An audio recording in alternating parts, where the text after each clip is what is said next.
Hello guys, I'm going to do a reading, love reading. So let's dig in.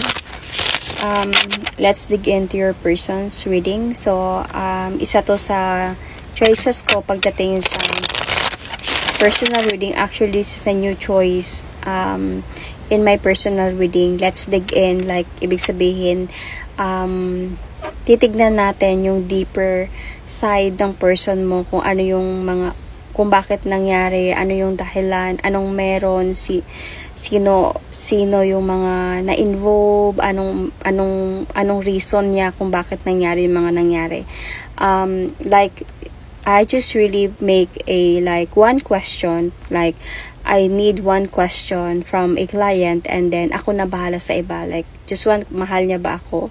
Okay, so let's see, titignan natin kung mahal ka ba ng person mo, and then ano man yung lalabas sa reading, ididig in ko kung ano yung mga pwede kong madig in from the client's person, of course. So I will going to do that here, but this is not a personal reading, okay? This is not a personal reading. This is a general love reading, just to make you clear, guys, kasi may mga nag-message sa akin, please wag i-post yung reading ko, wag i-post yung ganito. I don't post personal readings. Your reading is a private reading, okay? Para sa inyo lang talaga yon, at para sa atin, okay? Ikaw at ako lang yung makakaalam nun. But anyway, so let's start. What is your situation? So, hindi lahat maka-resonate sa reading na to. By the way, guys, if you want to book a personal reading with me, just message me on my Facebook page. Okay? Dark Angels Intuitions, of course, and I will going to send you the information. So, hindi lahat maka-resonate sa reading na to. So, takes what resonates and leave the rest. Okay? If hindi kayo naka-resonate at all, then this is not for you. Just scroll the video. I will going to mention zodiac sign, so check your placement, guys. Sun, Moon, Rising, Venus. Okay, what is happening in your relationship? 2 of Wands, 7 of Cups, and the Page of Cups. So okay, Knight of Cups. Cups is all emotions, love. So I can see a decision. Kailangan mag-decision talaga kung sino yung pipiliin niya or pipiliin mo. So, saan kayo, takes what resonates. So, merong kailangan mag-decision dito kung sino yung pipiliin. Might be, I think this is from your side, kung sino yung pipiliin mo. Sa dalawang ito, might be dalawa yung nanliligaw sa'yo, or may dalawang boyfriend ka or girlfriend ka, and then you need to choose kung sino talaga sa kanila ang karapat-dapat para sa'yo. Kung sino talaga sa kanila ang the right person for you, na magdadala sa'yo towards successful relationship. Medyo nahihirapan ka actually sa decision na gagawin mo. You are like, sabihin natin, nagiging high priestess ka, or you are observing this people or these two person in your life. You are observing kung sino talaga sa kanila yung may sikreto, sino sa kanila yung hindi totoo, sino sa kanila yung hindi sure about offering you a new beginning. Sino sa kanila yung matured enough to handle relationship, or sino sa kanila ang aalis lang. So, sino sa kanila ang naloloko. Really, nandun ka sa point that gumugulo sa isipan mo to, itong sitwasyon na to. So, we are talking about two people here in your life, okay? So, and you need to make the decision talaga this time. So, let's see. Let's dig into the person. Number 1. Isa sa kanila. Anong intention ang isa sa kanila towards with you? So, since this is not a personal reading, I will not mention any name. So, person number 1.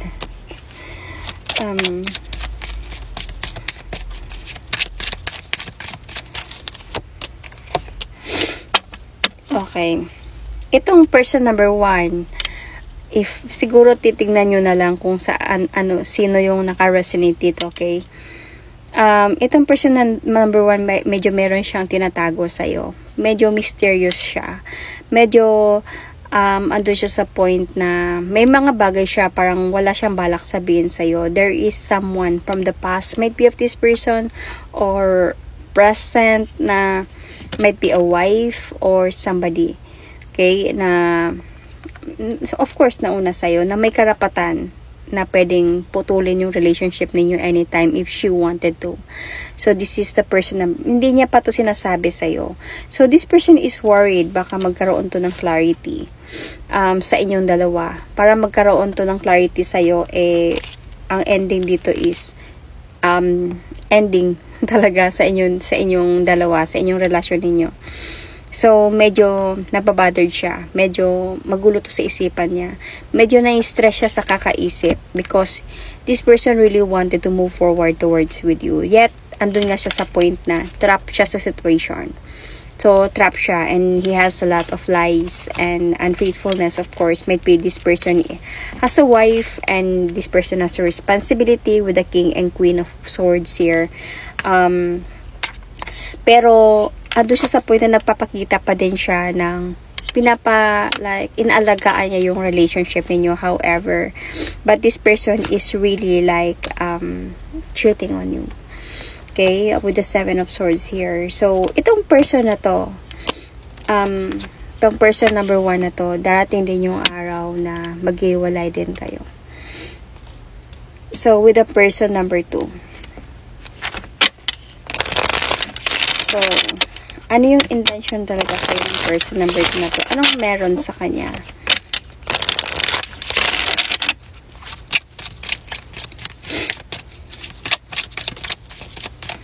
Person number 2. Person number 1, it could be a Leo sign,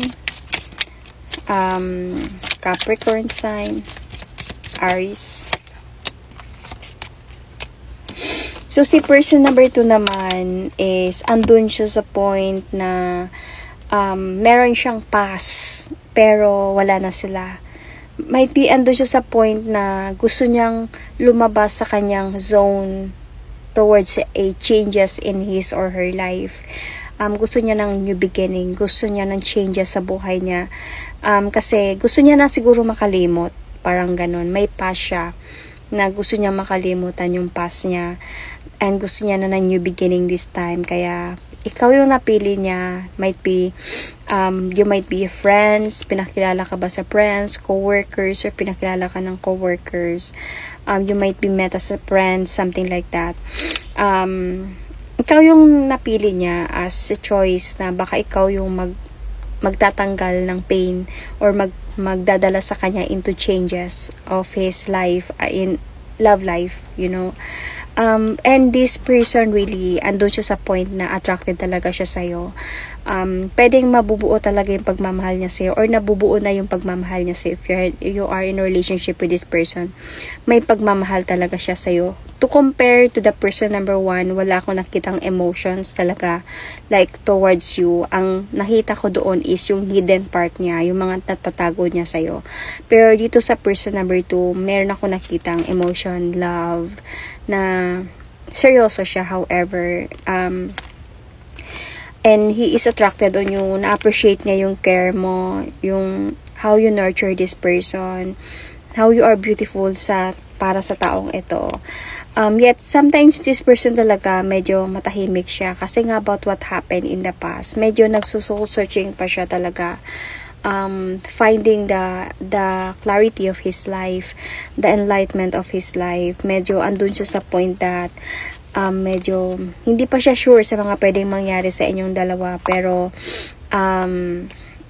parang nararamdaman niya din yung nararamdaman mo. So, ibig sabihin, this second number 2 is pwedeng merong soulmate connection sa inyong dalawa dito kasi nandito yung lover's card. So, pwede pa kayong tumagal nitong person number 2 na to. Okay? So, you might be dealing here with the person number 2 is Libra, Gemini, Aquarius, ay Sagittarius sign, Taurus sign, Cancer, Scorpio, Pisces. You might be Libra, Taurus sign. You might be dealing here with a Virgo sign as well. You might be also a Cancer, Scorpio, Pisces, or you might be dealing, or you or your person might be Gemini or Virgo sign or Gemini sign. So, itong person number 2 na to, siya yung medyo malakas yung possibility para sa'yo. If you are in this situation, if you are in this, if naka-resonate kayo sa reading na to, just observe, ito yung advice ko sa inyo para makapili kayo ng mga ayos kung sino yung totoo sa kanilang dalawa. Obserbahan mo lang talaga sa person number 1, medyo ano siya, medyo may maramdaman mo sa kanya na may tinatago siya sa'yo. So, maramdaman mo sa kanya na medyo umiiwas siya sa usapan, umiiwas siya sa mga tanong, umiiwas siya sa mga ganyan. So, ibig sabihin may tinatago talaga siya sa'yo. So, with the person number 2 naman, maramdaman mo sa kanya yung lungkot, maramdaman mo sa kanya yung medyo tahimik siya, medyo mas sikreto siya, pero yung ano niya kasi, yung kind of tahimik niya is dahil nga may remorse pa sa kanya about what happened from the past. Siguro may nawala, siguro nawalan siya, naiwan siya, or masakit pa sa kanya yung mga nangyari. Kaya nga gusto niya nang lumabas sa zone na yun and to have a changes in his life, and ikaw yung napili niya. And honestly, sa nararamdaman niya sa'yo, meron talagang tendency sa inyong dalawa na pwedeng magkaroon ng new beginning, pwede magkaroon ng moving forward sa inyong dalawa with this person number 2. Okay, pwede pa kayo magkaroon ng sabihin natin na happiness and fulfillment sa relasyon ninyong dalawa. Maramdaman mo to sa kanya with this person number 2 kasi siya kasi yung tao na medyo pagdating sa bonding ninyong dalawa, nandyan siya. Maramdaman mo yung pagmamahal ng person na to. Kahit minsan medyo mapifeel mo medyo tahimik siya, umiiwas siya, nagsusoul searching lang siya dahil sa hindi niya alam hindi siya sure about your feelings towards him or her, if same ba kayo ng nararamdaman, or hindi mo na ba siya iiwan. So mararamdaman mo sa kanilang dalawa kung sino talaga yung seryoso. Okay, so let's see about, let's dig in sa person number 1. So, if meron siyang tinatago sa'yo, and meron siya, might be an ex or a wife, like ngayon, and niloloko ka lang niya, bakit siya pumasok sa buhay mo? Let's see. Bakit siya pumasok pa sa buhay mo? Ano yung intention niya? Ano yung gusto niyang mangyari?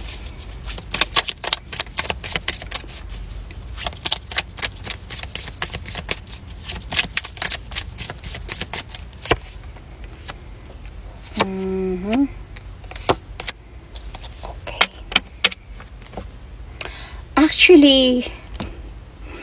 Actually, may nararamdaman siya sa'yo.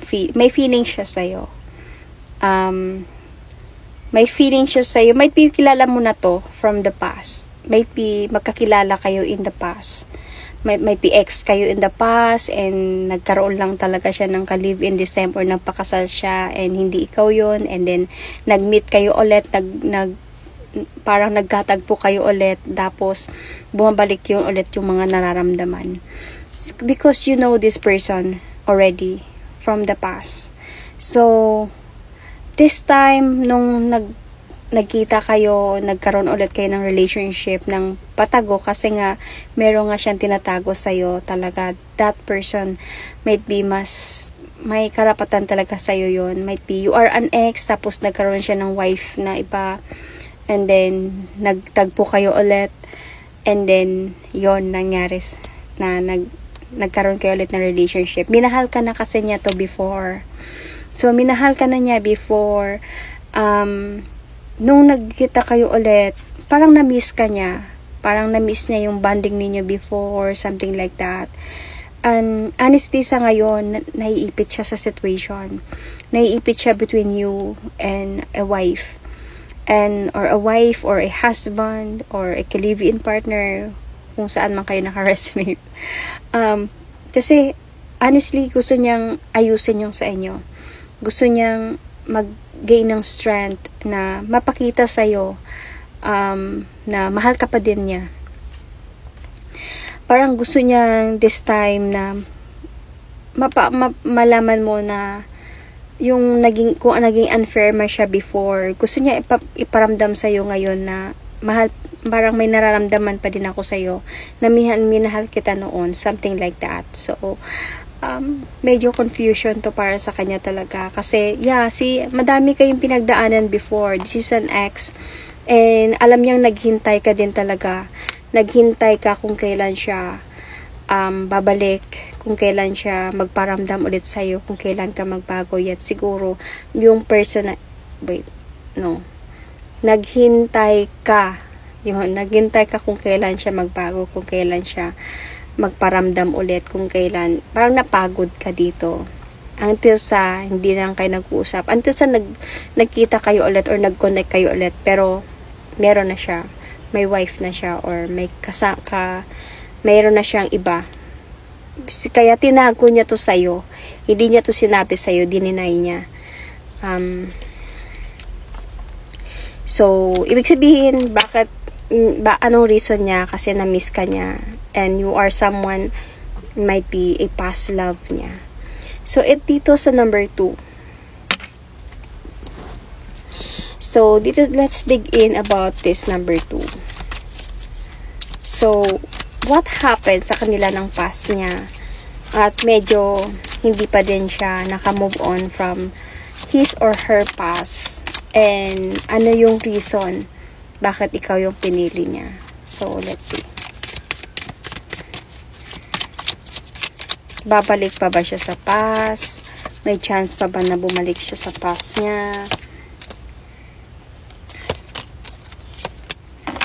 So, okay. Yung past ng person na to is already moving forward. Yung past ng person na to is nagiging practical na this time, na gusto niya na ng mag-move on or naka-move on na talaga siya. Yung past ng person na to. Yet, itong person na to is andun siya sa point na confused pa din siya kasi nga hindi pa talaga siya naka-move on from that past person. So, confused pa siya, medyo trap pa siya sa sitwasyon kasi alam niya medyo nagiging imbalance kayong dalawa, medyo nagiging unfair siya sa'yo. He's still spying from past person. Ini-spy niya pa din yung past niya. Though, kahit sa papano na nagfo-focus naman siya sa relationship ninyo, pero nag-i-spy pa din siya sa past niya. Healing process pa kasi siya. Nasa healing process pa talaga siya. Might be, hindi pa din siya nakakatulog thinking about them. Okay? Pero yung feeling ko yung past ng person na tong number 2 is already moving on. Nakaka-move on na siya and enjoying her life already or his life. Kasi andun siya sa point na itong person na to, medyo sobrang mabigat yung sitwasyon na nangyari sa kanya. Siya ata yung niloko or siya ba yung siya ata yung or ayaw niya bang manloko or baka nangyari to sa kanya before. Kasi itong person number 2 mo is like choices number 2 is nag-healing pa siya. In a healing process pa siya dito about someone from the past na medyo masakit pa sa kanya yung mga nangyari. Ibig sabihin siya yung naloko talaga dito. Siya yung naiwan. Bumigat yung situation niya until sa point na nag-away sila, nagkaroon ng conflict sa kanya until sa naghiwalay sila. Parang meron pa siyang tendency na I still want us na magkaayos. Pero confused siya because may nararamdaman na din siya sa'yo. So, with these choices na meron ka ngayon, let's see, let's dig in, kung tignan natin kung sino sa kanila yung mapupunta sa'yo, or let's just say na may end sa'yo. Kasi hindi naman pwedeng dalawa sila sa buhay mo, like dalawa na lang for life. So tignan natin kung sino yung ending mo sa kanilang dalawa. Meron ba sa kanilang dalawa or wala? So titignan natin. This might be the outcome already, okay? So, sino sa kanilang hahantong sa buhay mo?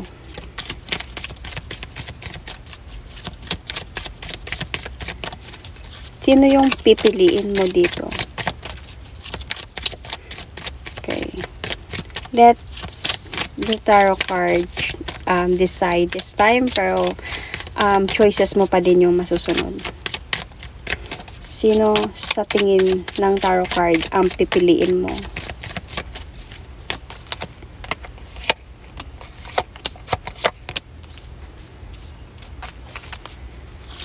Okay.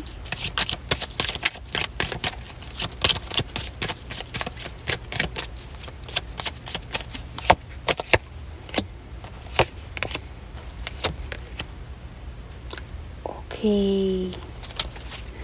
So, I can see with the person number 1,